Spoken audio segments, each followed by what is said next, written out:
Before we jump in, a warning that we are an explicit book podcast. Yes, that means swearing, shitty jokes, and a whole lot of dark humour that some may take offence to. Please check your trigger warnings on all of the books we cover. You've been warned. The episode starts in 3, 2, 1.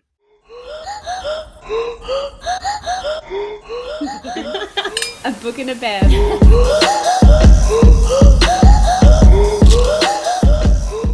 Hello everyone and welcome to another episode of A Book and a Bev. This week we have a very super special Sarah J. Maas theory episode. You've got Bridie and Georgia, and as you guys know, we've now covered every published Sarah J. Maas book to date, and with House of Flame and Shadow coming out on the horizon, literally 1 month from when we're recording this. Terrifying. We thought we should dive into all things canon and theories and just all of the things, and there was literally no one better to guide us through this than one of the experts, and that is Rosie, aka A Courtofthornsandrosie.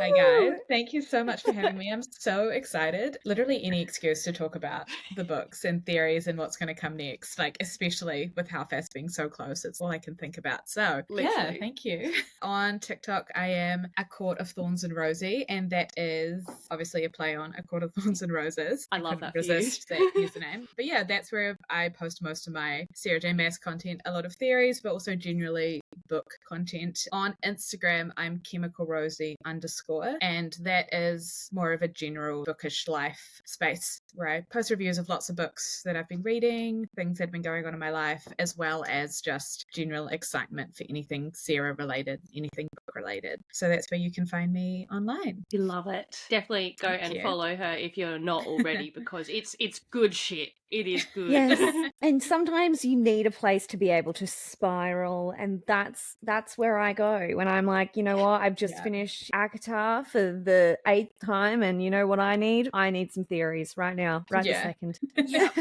I'm also actually one other thing that I'm going to be doing starting on January 1st. For anyone who's interested, there'll be links up on my link tree on Instagram and TikTok. Is a fable for a Sarah J. Maas reread. We're going to do 15 books in the 30 days leading up to HOFAS, so it's going to be hectic, but I think it'll be fun. You can join in or just stay for the reactions and the theories and stuff like that. I used to do that kind of stuff a lot when I was a kid because I was a huge nerd and read Harry Potter in a week, and so I was like, I haven't done something like that in a while, and this is the perfect opportunity. So yeah, that's gonna be fun. I always think back on when I was in primary school and we used to do those reading challenges, and I used to be like, oh god, reading challenge, and I'm like, now I would shit on my any of the maybe I would shit on all of those children. I was about to say, you said you shit on children. But I would beat them. Oh, you just beat children. Yeah. Not physically, just with the amount of books that I read. Not physically with a book either, okay? But unless they annoy me. I get you. We are so excited to have you and to go through everything, because on every platform you're on, your Instagram, your TikTok, your theories and the way you present your theories as well is just amazing. It's just I don't know how to deal with it. Yes. We're in class. I'm sitting there. I'm like, yes, tell me all of the things. Yeah. Oh, thank you. That's always so nice to hear. When I started making theories and putting stuff on the internet, it was very much because I didn't have anyone to talk about this kind of stuff with. And, you finish House of Sky and Breath and you have so many thoughts, and you just start putting them online, and then a lot of people have similar thoughts and also didn't have a lot of people to talk to about them. So yeah, I think the Sarah J. Maas community and the theory community especially is just a really cute niche part of the internet, and I'm glad that it's brought me to people like you guys. And the fact that we're here in Australia, you're in New Zealand, and we're able to have such a deep conversation about something we all love and are passionate about, it's really wholesome. I love it so isn't much. it? It's so cute. I love it so much. Cheers. How do we want to start this? How do we want to get into it? Just leave the floor to Rosie and she can just run wild? Yeah, I can just talk. Yeah, I'm ready. This is what I've been preparing for. Let's go. Okay. Yeah, so I thought a good place to start is canon information, right? So obviously we have the very first that I guess is the end of House of Sky and Breath. That was when we knew, that was when it was confirmed. Out of curiosity, when did you guys know? Did you have any suspicions prior to the end of House of there's the end of Kingdom of Ash where Aelin's falling, and you're like, okay, was that just a one-off? You're just giving me something. And then in Akasif, there was like Reese being a bit weird and a bit fruity and looking at his honorary or whatever the fuck it is and being Yeah. like A bit fruity. a bit fruity. Bit gay. We love that, honestly. Would slay. Honestly, slay. Akasif, I was like, all right, why are we dropping all of this? But I was like, she's just teasing. She's just teasing. And then it was like when Bryce was on the grass and then there was the scarred hands. That for me was all bets were off, scarred hands. I was like, oh my God. I think that I read Akatar first, and that was like my first toe dip into Sarah J. Maas. So I didn't really know the kind of, trauma she likes to put us through and how she likes to leave so many Easter eggs throughout. So I was just kind of like, everything's fine, everything's great. And then I went and read Throne of Glass, and then there was that, obviously, that scene where she's falling through the worlds, and I was like, oh my God. So then I went back and reread Akatar, and then I started to pick up on a few things, but I didn't think that there was going to be like a Marvel multiverse thing happening. Like I was Absolutely. That was my thing. I read House of Earth and Blood first, and I got into Sarah J. Maas when I like lost control of my life, like after COVID and everything. I moved towns, got a new job. I didn't really know what was happening, and I was like, I miss reading fantasy, and so I picked up House of Earth and Blood and like fell in love. I've never had a book hangover quite like that. I remember walking around and being like, this is so goddamn boring. Like there's no like, we're all humans. What is this? And then waiting for House Ab to come out, I was like, I'll just go back and read Akatar. And there was a few things in those books where I was like, interesting. One of them was the whole Midgard worm situation. Yeah. Where Feyre's like, she fights the Midgard worm at the end of Akatar, and then in House of Earth and Blood, Roan says something about the ordeal and how the Fae have an ordeal and how one of them is obviously fighting a worm and it's spelled the same and they're from Midgard. So I was like, that's really interesting. But I never ever thought. Didn't even that. What? Mind blown. Shocked.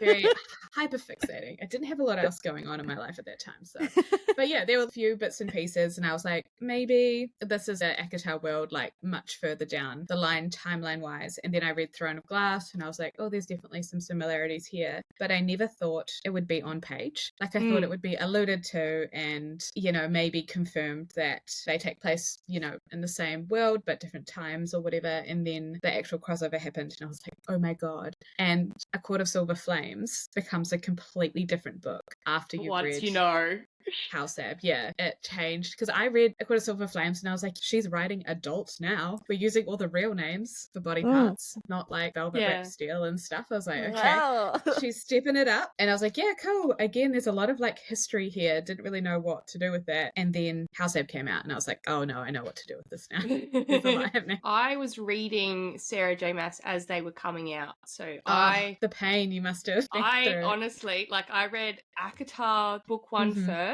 And then while I was waiting for Akamath, I started Throne of Glass. Yeah. And so I was jumping, as they were coming out, I was reading them. I had the wait from Empire of Storms to then get fucking Tower of Dawn and be like, Kale, get the fuck out of here. Get out of my face. Yeah. And I love Tower of Dawn. I'm a big, like... Tower of Dawn is, like, amazing. It's an amazing story. So much. Once you've read everything, you're like, what the fuck is in Tower of Dawn? It's amazing. I still don't like Kale, though. But No. And then... Sorry. I know I'm supposed to, but I just can't. No. It's a bit weak. Very weak. He's lukewarm at best. The worst thing for me was like in Throne of Glass when Selena gets her period and he just runs away.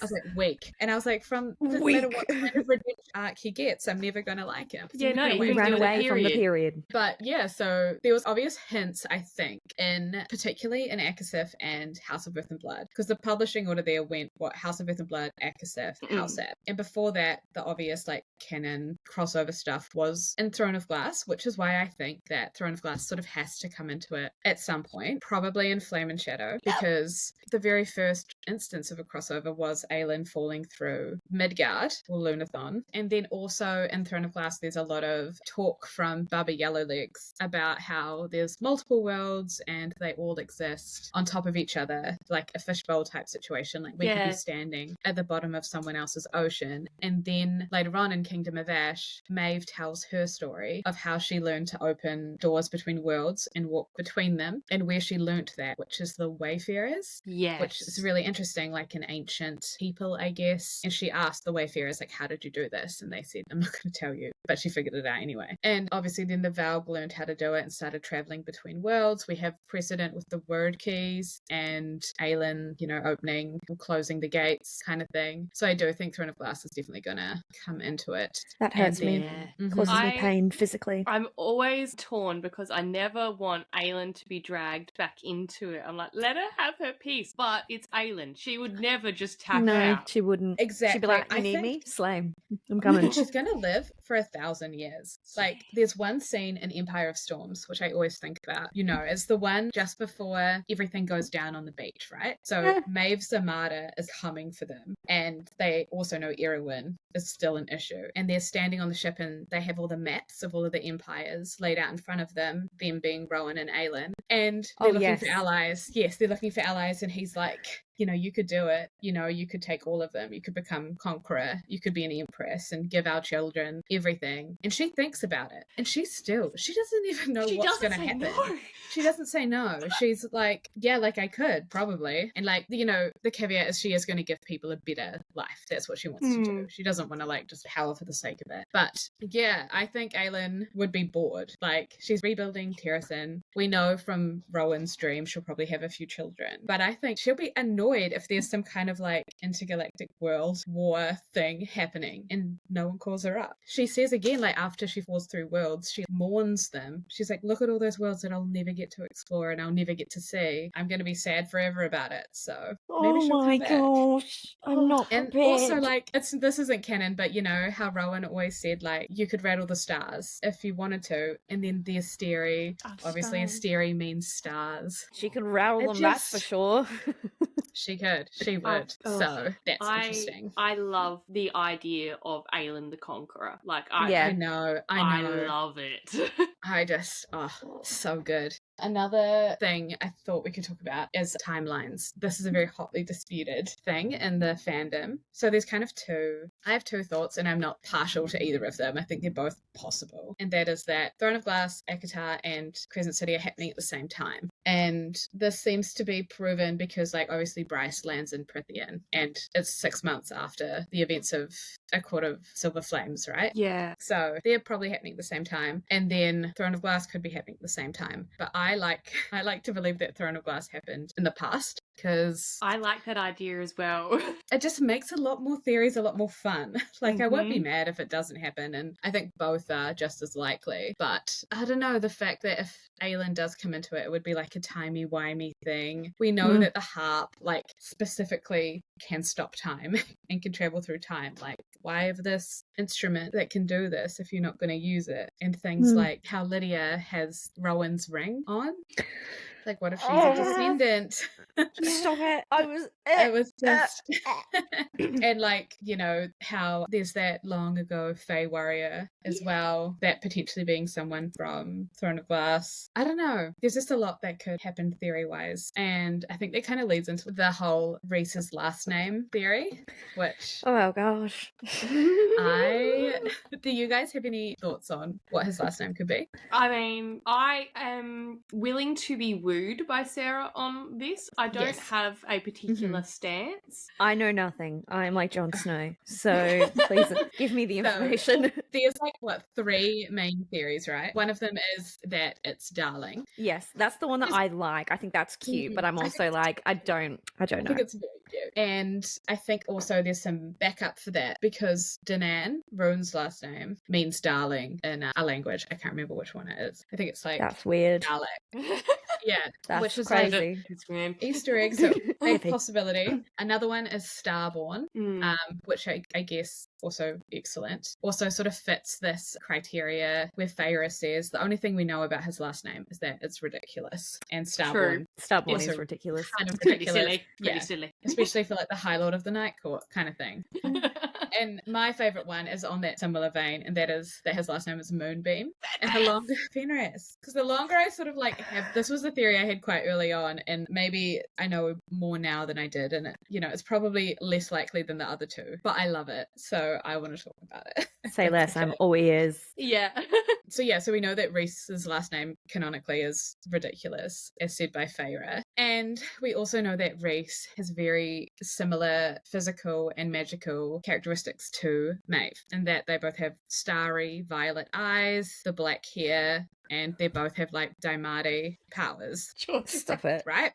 Very, very similar. Reese's eyes also, I don't know if you've noticed, but like in the books, especially in Silver Flames, when he gets mad or sad about anything, his eyes go black. Like it says like all the stars winked out and like his violet eyes turned wholly black, which is, again, kind of a Valgy thing. But yeah, so we know that Maeve basically kept Fenris and Connell in her bedroom. You know, it's a very similar story to Reese and Amarantha. Yeah. There, where they were sort of forced into doing the things that they did for her. Maeve said when Dorian asked her about, you know, did you have any children to your husband? Mantix, I think it was, or Orcus. I can't remember which one it was. The most powerful one. And she said, oh, I never let my belly swell for them, but not that she had never had a child. And yeah, and I'm just like, what if she did have a secret child and she knew how to world walk? She's put it somewhere else. She went, not found my another fucking land. problem.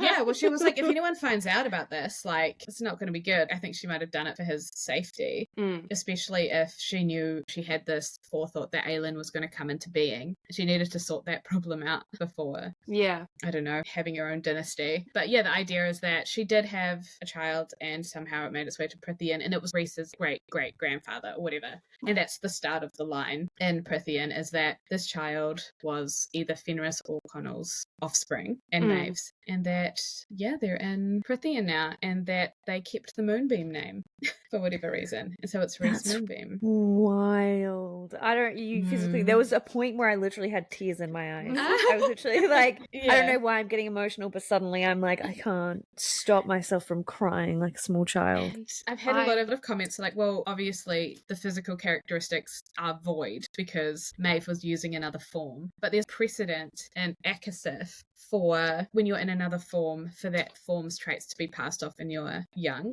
whatever, with Nyx, because, you know, they asked, how did this happen that this child was born with wings? And Reese attributes it to Feyre being in Illyrian form on his conception. Yeah. And I was like, you could argue that he's like a quarter Illyrian, it could have happened anyway. But the fact that Sarah wrote that Reese attributes it to this creates precedent. I hate that she doesn't do anything for a frickin' reason. It just scares me at every turn. I'm just constantly terrified. No whims. Absolutely zero. I've been thinking with this recently about how Manon and all of her storyline, how they're, you know, they're part Valg, part witch. And that whole like nature versus nurture, you choose, you know, Dorian being like, am I as evil as my dad because he was possessed, or what is it, and all of that. I've been thinking because obviously Valg are bad and we don't want Reese boy to be bad. but also like Valg are bad in what we've seen. But Maeve says a line in Kingdom of Ash, and it's literally the line is, not all Valg are evil. Yeah. And then we're just left with that. Like, and you've got Manon, who essentially, like, all of the witches are part Valg, and, you know, they come to the good side and they go through that whole journey, so there's nothing to be said that Reese having that bloodline means that he's going to be evil, or is evil, has been this whole time. Exactly, and, like, I don't think we're going to get an evil Reese because Sarah loves him too much. Yeah. Yes. I'll fight her if she does, if she touches him. Yeah, I think a lot of people will. He's everyone's darling, right? Everyone loves Reese. Oh, that leads me nicely into my next theory that I wanted to talk to you guys about. And that is Reese and Feyre's bargain that they made at the end of Wings of Ruin. You'll fucking hate that bargain. Gosh, I just hate it. It's like, that irks me just as much as when they take the powers away from the FMC. Yeah. It's one of those things that irks me. I'm like, why do stupid actions, stupid consequences. One thing, though, that I do quite like about when Aelin lost the majority of her power is she won that war. Like, all of the allies that come, the assassins, people in Wendlin, Ansel, Irene, she did all of that as Selena, not Aelin. She did all of it as Selena. She got everyone together without that. And, like, I secretly don't like that the FMCs lose all their power, but I understand the message that Sarah is trying to send. Yes. But yeah, this bargain, how they're talking about when Reese almost died in A Court of Wings and Ruin, and then they compare it to when Feyre almost died, and they're holding on to the thread and like what they saw, what comes next after you die. And Feyre says, when it's time to go there, we go together. And he said, it's a bargain. She murmurs, yes, it is. And then she gets a tattoo, right, of the bargains. Then we see it come into effect in Silver Flames when Feyre almost does die, and Rhys almost dies as well. And that was very screaming. The scream. Yeah, but it's just the wording of it, right? Because, when it's time to go there, we go together. So when it's time to leave the world, place that they described to the carver, they're going to go together. But what if you don't have to die to go there? There's an idea. World walk. Yeah, there's an idea in Throne of Glass that there is a resting realm. So it's the place you go after you die, which I think that's where the Crescent City people should be going after they die instead of being literally eaten by the Asteri. Yes. So I think a visit to the resting realm could definitely be on the cards. And Bryce is in Prithian, so it's all happening there. She has the horn on her. They also have the harp, which is a device to travel in between worlds. I reckon they go to the resting realm to have a conversation with someone who they need to talk to. And Rhys is like, you stay with the baby, I'm gonna go. But because they've made the bargain, he's gonna go and she's just gonna have to go there as well. Oh, and then the bargain is fulfilled as well. So if one of them dies in the future, the other one won't follow. Oh no, jeez. I mean, hopefully, it's a good thing, but they've got a child, yeah. so we hope that one of them would be able to stay with the child. But also, this is after 2,000 years. They've lived a good long life. It's all happened in the super future, old kind of thing. Super old. It better be, Sarah. Take note. Yeah. If they're not, I'm gonna come for you. I love the idea of going to the resting place, and in particular, your deep cuts playlist on TikTok, Rosie. I saw you in that playlist the other night. Your comments. I was just like, "What the fuck, Rosie?" Just make me cry at the hairdresser again. If anyone's unfamiliar, I'll just write, I don't know, paragraphs of my own canonic thoughts for HOFAS. Oh, not canonic, sorry, just stuff I make up. And it's usually 1 a.m. when I can't sleep. And the one of them going to the resting realm and walking through, and it's Bryce and Feyre and Rhys or whatever. So they don't know who these people are, but as a reader you do. And they're walking around and they see 12 women, right, with long nails, and one of them's holding a child, and they see, oh my god, I'm actually gonna cry, but they see this boy, the 17-year-old boy with brown hair, and all of these people that they see, a golden haired male with a human woman. Yep, just yeah. You're just out here to fuck up my day. Because I was just I'm at the hairdresser, and then I'm just like, oh my god. As soon as it was Sam, I was like, I'm dead. I'm done. It would be it would be such a perfect way to bring Throne of Glass into it in the most understated way. And it wouldn't take anything away from if you haven't read Throne of Glass. But if you have, oh my god, it would be like a knife. So pain. And Sarah loves to cause us pain, so I don't think it's entirely out of the question. But yeah, a resting realm, and they could potentially go to a resting realm to get someone back. I don't know, there's been so much stuff about where you go after you pass away in all 3 series. We know that it's not happening in Crescent City. They're not going to where they're supposed to be. And then in Akatar we have Starfall. It's where are they going? And there's less of them flattering. every year. And there's less of them every year. So They're yeah. Screams. Oh my god, the closer we get to the release date, all I can think about is Aelin and whether she'll come in. Yeah, I'm gonna sob so ludicrously if she does come back. Yeah. And I'm I've gonna already stay said off the damn internet though, because there's gonna be someone who just there always is. Kendall searches Aelin and then makes a video about it. I 100%. love the idea that, how you said, timey-wimey. I love the idea that if the Throne of Glass crew come into it, that it could be them later in their lives. You've got fully, adult, it's been time, and so they've grown and healed a little bit, and then also they're going to be more lethal then as well, and I selfishly want that.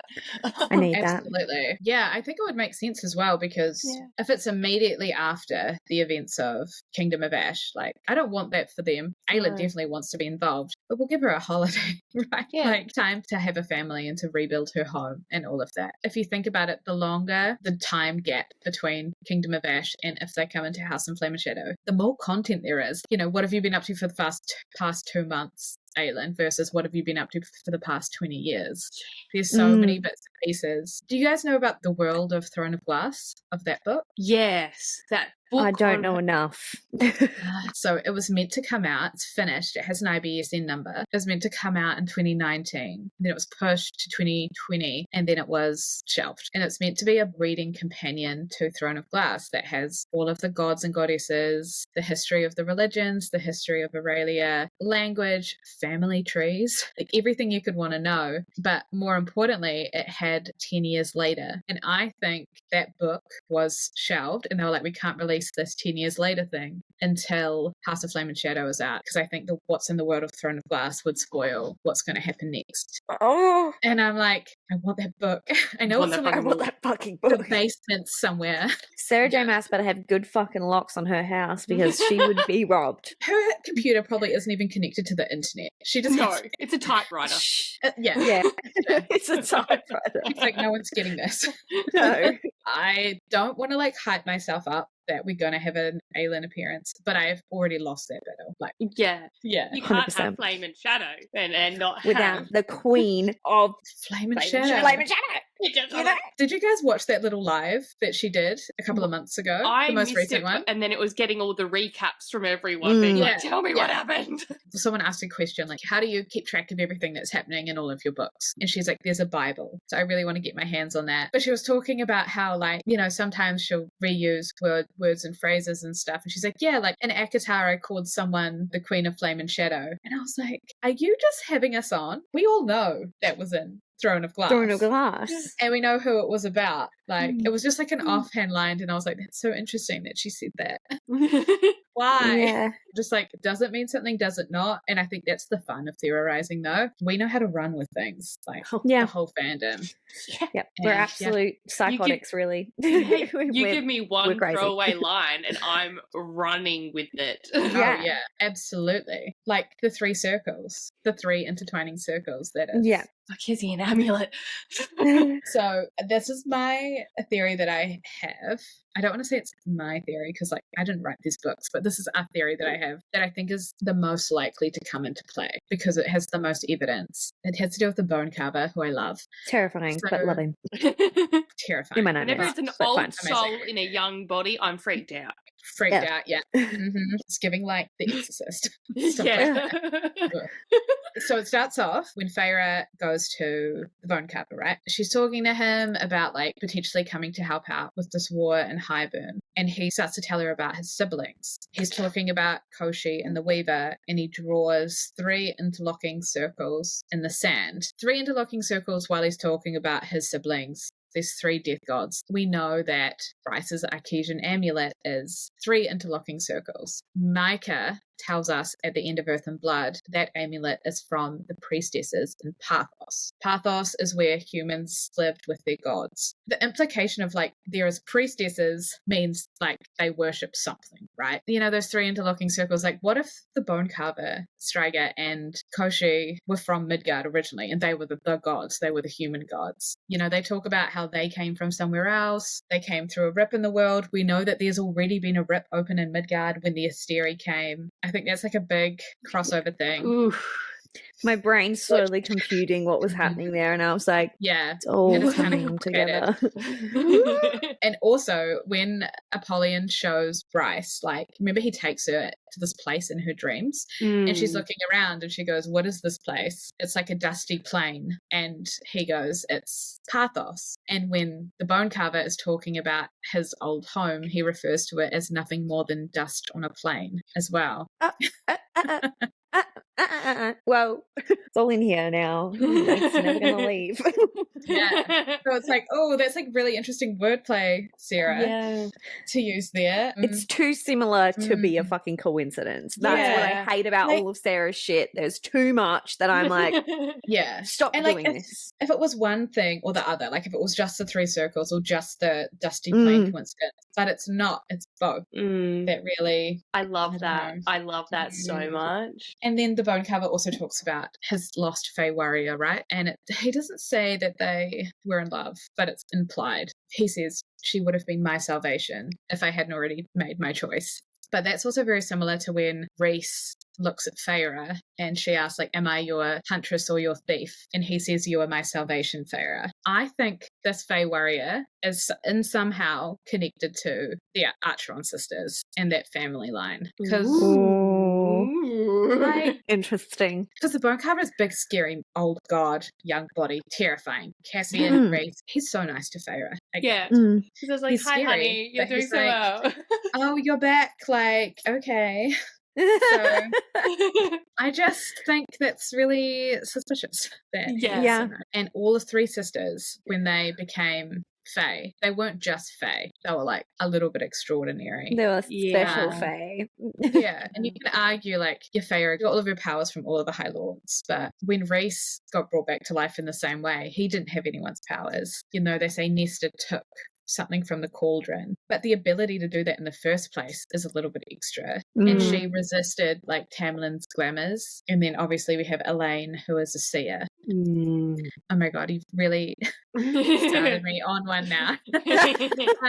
Rosie's like, my brain is now turning, everything's happening. Speaking of Elaine, first of all, I don't like all of this Elaine hate that I'm seeing. I was listening to Lily Happy Hermit's her Elaine deep dive episode on her podcast, because we're not anti-Elaine. Lily's episode was very persuasive. It put me in the best mind space to be receptive to Elaine. But so far, it kind of reminds me of how I felt about Nesta going into Akasif. I was like, I don't like the shit you've pulled. Yeah. And then by the end of Akasif, I was like, okay, we can vibe. Yeah. Like, you're still like she's not my favorite.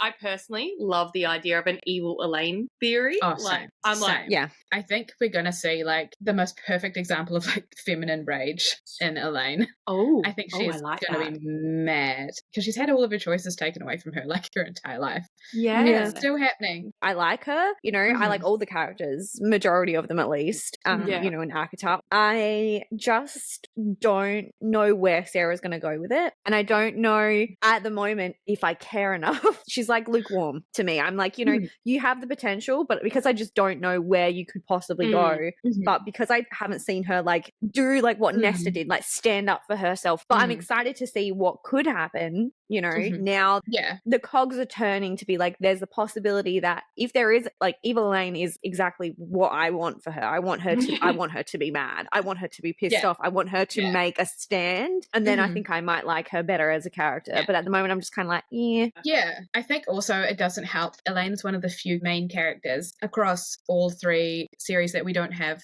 POV for. Yes. You know, and we never have Elaine's, and I think there's a reason for that. Like, I think she knows something. In Silver Flames, I think you can start to see it beginning when she has that rant at Nesta and Feyre, like, stop making my trauma your problem. I'm the one who went through this. I got captured by Hybern. I was made Fae, and all you can talk about is how my trauma affected you. Yes. And I think that's such a like real thing that I hope Sarah dives into. Like, another reason I think for not having an Elaine POV is the fact that she is a seer, and I think she could probably be a mystic in the same way we have mystics in Crescent City. Like, they're going to put her in a bathtub.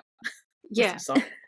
I feel like the circle between Oracle, Seer, and Mystic are three interlocking circles, if you will. I love that. Amazing. Absolutely. I think that she'll play a big part in HOFAS if she is. If Bryce like has a conversation being like, maybe she can contact Adis for me. And then I'm very good friends with Lily. We talk about this a lot. We just love the idea that Adis and Elaine have been in contact for ages. Yeah. Like, familiar with it. I love that idea. Like crazy headcanon that's just like funny to think about. But why would I love that though? No, right? She's just like, I know him. I just thought he was like my friend I saw in my dreams. Yeah, just thought it was that voice in my head. Prince of Hell. Exactly. We've all been there. But I also love the idea that Az is the one who's like, she's a seer. But just before that, when she starts saying weird shit at the beginning of like Aka War, he's like, I gotta go. And he disappears. And then he comes back and is like, I think she's a seer. I think his mother is a seer as well, because we know that she lives at a place called Rosewood, which to me sounds a little bit like I don't know, some kind of like facility or closed community or something. Yeah. Yeah. It's giving gated community. It is. It's giving she Yeah. doesn't leave. Yeah. She doesn't appear on stage, but she is alive. In Crescent City, the astronomer talks about mystics and about how that's the cost of wandering amongst the cosmos is you have to give up, you know, your life to do that, and that it's very easy to just never get it back. So I think he might have like gone to see his mother and be like, this is similar, you know. The math is mathing here. Yeah. This is matching It's up. like, again, I am reaching, I'm grasping at straws, but I think That that'll be is quite cool. so interesting. I didn't even think in my brain, where is mummy? It Yeah. didn't even cross my mind, but that makes sense. That makes sense. It does. I Yeah. watch a lot of horror movies, and whenever there's like a psychological thriller, it's always something named like that, you know, like Rosewater or Rosewood or Exactly. or, you know, Rosewood. something It sounds like something people can't leave. yeah, just madness. Just my brain is just, you know, it's just running with all these things. So many things that I didn't think of, you know. There's so much stuff like that we could go into. I remember just after Georgia had finished House of Sky and Breath, we had like a podcast drinks night at Ellie's house. We got into our beds next to each other in the spare room. Oh God. And I remember I rolled over and I was like, so I think Cassian's going to die. I still think that Cassian's going to die. I think Ness is going to die with him. Yeah, I feel like when they're traveling worlds to get answers in Flame and Shadow, that Cassian and Nesta will go. I think that they'll go, oh, Nesta's got a harp so they can travel. But I think Bryce is a living gate now. She's got the horn. Yes. She's a living gate. And so I feel like there's a good chance that things will go wrong. Cassian will die trying to hold the line while they escape, and Nesta will just say, I can't be here without you. Yeah, and they'll essentially die to give them time to get out. I can fully see that happening, and then maybe that's the reason why Reese and Feyre, they have to go out, because otherwise I can imagine them needing to stay at the night court. Yeah. God. Oh, Jesus. Oh. Both Nesta and Cassian as well, they both are probably going to have legions, right? So Cassian is the commander of the Illyrians. It's very much shaping up like Nesta is going to be the commander of the Valkyrie. We know that there was a big thing that happened 15,000 years ago with the Daglin at the top of Ramiel, right? At the top of the mountain. And Enelaus was the one that held the line because they wanted to get to the top of the mountain where there's an archway. So I think that's another gate. I think that's another way in. And potentially one the Asteri want to use. Yeah. Every time I see stone archway, I'm like, get away from me. Yeah. A little twitch. I think that is like, could be, again, the scene of where they make their final stand and they're like, no, it's me and you against everyone.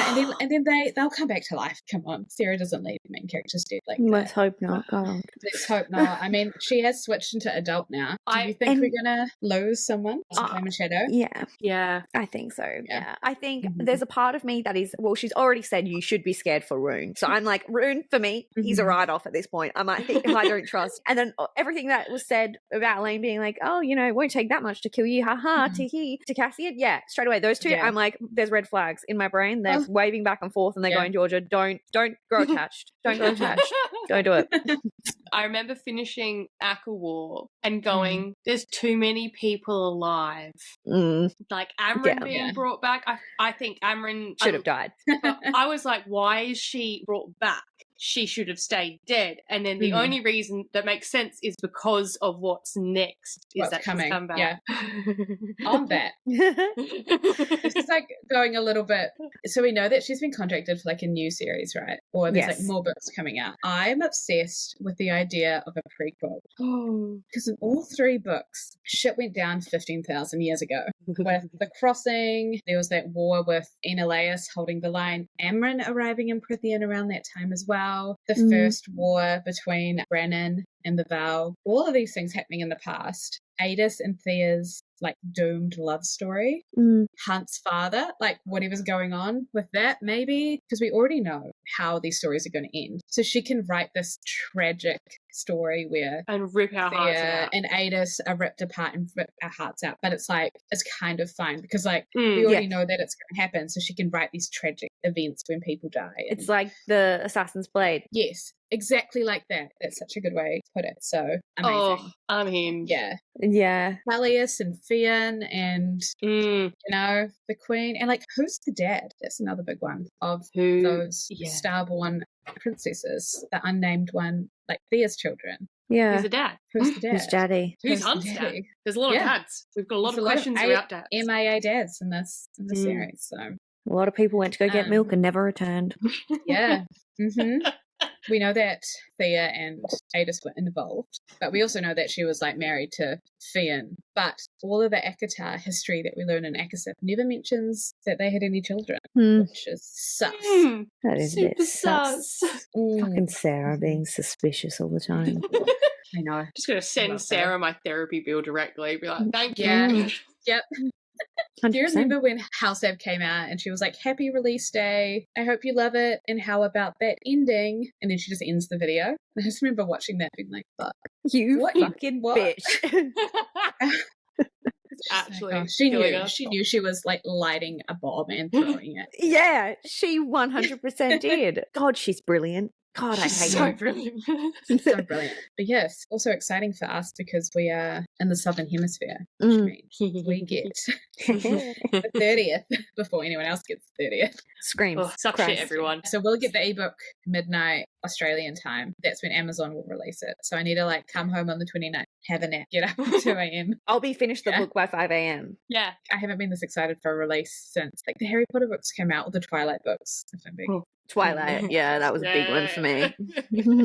just everyone talking about it, this like collective air of like, oh, something's happening, something's going on. Mm. It's so much fun, like worldwide, to like share it with everyone. Yeah. Having the online connectedness when HOFAS came out, that was something I'd never experienced before. Yeah, I think a lot of us were also starved for like that kind of connection as well because we'd just been through like COVID, like 4 years of just a mess. Basically, that brief period at the beginning of it when we all thought the world was going to end and all of that kind of stuff. And Still wish it did. Yeah, you said it. No, same. It's a deep depression. People are like, I'm doing my end of the world prep and I have a cellar and, you know, I can survive for this long. And I'm like, I don't want to be alive. If that's Yeah, No, I'll I'm just ready. have cyanide martinis at my house. Like, I'm not, Yeah. Woo! I mean, luckily it didn't, and we got House App, and I think that was just a great bringing everyone together again. Yeah. Anyone else you think's going to die? Oh, there is the Bryce and Hunt situation. Yeah, I was literally about to be like, do you think Bryce is going to be forced to kill Hunt? I can't think about that at all. Not equipped for that. That's what keeps me up at night. the Orion myth, right? Yeah. The only thing that calms me down is that Sarah has never done a myth like all the way through, right? So Akatar was like Beauty and the Beast, but she didn't end up with the Beast in the end. I think maybe there'll be some similarities with the myth. One, which I think is most likely, is that one version of the myth, Orion, he's blinded. And I think that could come into effect in that he's blinded and that he loses his memories for a bit. Like that's what like, the crown could do, which is awful. But also like I'm such a sucker for that trope. I don't know. I've just been reading a lot. Yeah, about it I recently know around- when they've lost their memories. But yeah, Yes. love that trope. Like I think it started when I read Manacled, and I was just like, oh my god. This is Well, that's great. exactly what triggers me all the time. That book. That's when I know things are like really bad, like mentally for me, is when I want to read Manacled, and also when I start watching like 3 minutes of a TV show at a time on TikTok. You know, so they have like suddenly like that's when I know like something's going on with me. I know that I'm in a spiral when I start purposely looking up like the manacled quotes so that I can listen to the sad music as I scroll through this. Oh god. Sad music as well. Yeah. Yeah, it has to. It always accompanies the quotes. Yeah. I don't know if there is actually a manacled quote reel that doesn't have sad music with it. Like you can't put manacled quotes to like "You belong Happy. with me." or something. No, You no, know you what? can't. When I finally get to read Manacled, I'm going to do that. I'm going to send you both the quotes, but with really like Please. shake it off, like in the background. Shake it off. Oh my god, Shit. it's a I'll time. still cry. Oh dear. Thank you so much. This has been such a fun way to spend like a Sunday arvo. It's been great talking to you Yeah. guys. Thank Oh, you so thank you. much. Yes. No worries. So thank you so much for tuning in. This is our last episode for the year. So you will not see us after this. We are going on a very well needed break. And we will see you in the new year for See you in House of Flame and Shadow. 2024. Yeah. Happy holidays. Happy New Year. We will see you all in 2024. And again, thank you so much, Rosie. This was amazing. Thank you. Yeah. This is just really It's like fun. meeting your hero. I'm like, oh my god, you're so lovely. Thanks so much. Bye. Bye. See you, Rosie. Bye. Thank you for listening to our podcast. You can find us on Instagram, TikTok, and YouTube, if you haven't already, at A Book and a Bev podcast. Please rate, like, and subscribe. We hear that helps. We love and appreciate you, and we'll see you next week.